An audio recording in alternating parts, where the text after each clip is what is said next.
Goraya cawl iyo goray haldhaha waa labada magac ay ku kala leeyihiin isla deegaanada Soomaalida. Kalabka iyo kadhidiga ay ugu kala yeedhaan ama ay ku kala magacaabaan. Difaacahan waxay isku difaacdaa cidideeda iyo orodka oo ah labada shay ee ay kaga baxsan karto isla cadowga. Malaha maadada ay ku duusho oo ma aha mid duusho.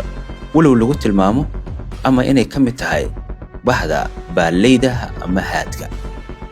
waa mid ku tala gasha difaaciga orod ahaaneed iyo kacidiyahayga oo ah midka iskaga difaacdo.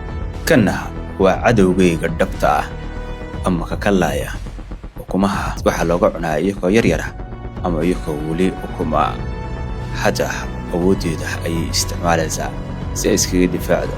Kana awoodiisa oo ah tiro badnida iyo kartidiisa ayuu ku cuni rabaa iyada iyo ubadkeedaba. waa dagaalgeliyaha oo hadda baadidka ay la kala baxayaan. Waxay ku fariisatay isla ubadka yaryara mana qaadi karto oo malaha gacmo ay ku qaado.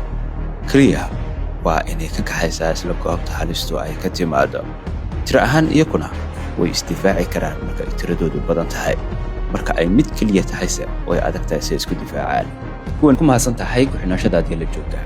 Ka mid tahay asxaabtii hore ee ku xinaa jirtay isla beeshka hore Axmed Xirsi. Saacadda ayaad nagu cusub tahay. sidoo kale deegaankeed naga daawanaysa magaciisa looga yaqaanaa isla xayawaankan isla deegaankiina.